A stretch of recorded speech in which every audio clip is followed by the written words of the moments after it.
കൊള്ളാം, അടിപൊളി പടമാണ്. എല്ലാം കാസ്റ്റിങ്ങും കൊള്ളാം, സോങ് ആയാലും എല്ലാം അടിപൊളിയാണ്. സാധാരണക്കാരൊരു പടം, കാടിൻ്റെ ജീവിതം അതുപോലെ തന്നെ എടുത്തു വെച്ചേക്കുന്ന ഒരു പടം. നമുക്ക് അതുപോലെ ഫീൽ ചെയ്യും. നല്ലൊരു പടമാണ്. വളരെ മനോഹരമായ ചിത്രമായിരുന്നു.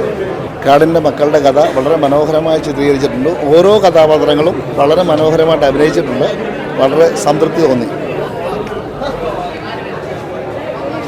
ജസ്റ്റിസ് കിട്ടുമോ ആ രീതിക്ക് ഇവർ അതുമായിട്ട് ബന്ധപ്പെട്ട് അത് പുറത്തൊരു സ്റ്റേഷൻ്റെ പരാതി കൊടുത്തിട്ടും അല്ലെങ്കിൽ അങ്ങനെ അന്വേഷിച്ചിട്ടും ഒന്നും ഇല്ലാതായിട്ടും അവർ സ്വന്തമായിട്ട് അവർക്ക് എന്താണോ ഇതിൽ നിന്ന് കിട്ടാൻ പറ്റുന്ന ഒരു നീതി അത് അവർ തന്നെ അവരുടെ നീതി അവർ തന്നെ സ്വന്തമായിട്ട് എടുക്കുന്ന ഒരു മൂവിയാണ്. നല്ല മൂവിയായിരുന്നു, കുഴപ്പമില്ല.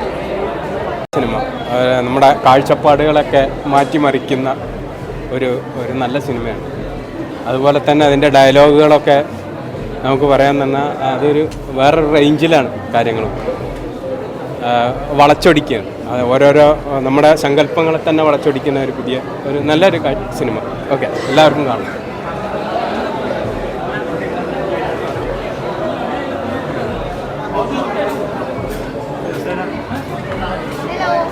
ഹലോ, സിനിമ നമ്മൾ വിചാരിച്ച പോലെയല്ല, അടിപൊളിയാണ്.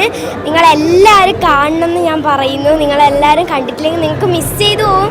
നിങ്ങൾ ഇപ്പം തന്നെ ബുക്ക് മൈ ഷോയിൽ ടിക്കറ്റ് എടുത്തിട്ട് ഇപ്പം തന്നെ വന്ന് കാണണം. അടിപൊളി സിനിമയാണെന്നൊക്കെ പറഞ്ഞാൽ അയ്യോ ഞാൻ അവിടെ ഇരുന്ന് ഇങ്ങനെ കിടക്കുകയാണ്. അടിപൊളിയാണെന്നെല്ലാം പറഞ്ഞാൽ നിങ്ങൾ മിസ് ചെയ്യരുത്, കാണണം. അതാണ്. അല്ല, ഞാനല്ല പറയേണ്ടത്, ഇപ്പോൾ പടം കണ്ടവരാണ് പറയേണ്ടത്. നമ്മളൊരു പരിമിതിയിൽ ചെയ്തൊരു സിനിമയാണ്. ആ സിനിമ ഒരു വലിയ വിഷയം പറയാൻ ആഗ്രഹിച്ചിട്ട് ചെയ്തൊരു സിനിമയാണ്. കാട്ടിലെ നന്മയും നാട്ടിലെ തിന്മയും തമ്മിലുള്ള ഒരു രാഷ്ട്രീയമാണ് സിനിമ പറയുന്നത്. അപ്പോൾ പ്രേക്ഷകർ കണ്ടവരും വക്കീലവരൊന്ന് പറയട്ടെ. അതനുസരിച്ചിട്ട് പ്രേക്ഷകരെല്ലാവരും സിനിമ കാണുക, കണ്ടിട്ട് തന്നെ വിലയിരുത്തുക. മറ്റുള്ളവർ പറയുന്നത് കേൾക്കാതെ സിനിമയെക്കുറിച്ചിട്ട് അധികാരമായി കാണാതെ ദയവേത് ആരും ഇതിനെ അഭിപ്രായം പറയുന്നതിലൊരു വലിയൊരു അഭ്യർത്ഥനയുള്ളൂ. പറയൂ. നമ്മളെ താരം ആവണീസാണ്. അതുപോലെ ആവണിയുടെ അമ്മയുടെ അഭിനയിച്ച കാഞ്ചി, റൈറ്റർ കം ആക്ടർ നമ്മുടെ പ്രകാശ് വാടിക്കൽ, നമ്മുടെ മൂപ്പനായിട്ട് അഭിനയിക്കുന്ന പ്രകാശ് ചെങ്കൽ, എൻ്റെ ഗാനരചയിതാവ് പ്രമോദ് കാപ്പോട്. ഇത് 2 പാട്ട് പണിയ ഭാഷയിലാണ് എഴുതിയിരിക്കുന്നത്, ഒരു പാട്ട് മലയാളം. അങ്ങനെയാണ്. അപ്പോൾ ഭാഷ അത് മലയാളത്തിൽ സ്ക്രിപ്റ്റ് ചെയ്തിട്ട് അത് പിന്നെ അവിടെ നിന്ന് അവർ ട്രാൻസ്ലേറ്റ് ചെയ്തു അവരുടെ ഭാഷയിൽ, പണിയ ഭാഷയിലേക്ക്. അത് ഏത് പറയും?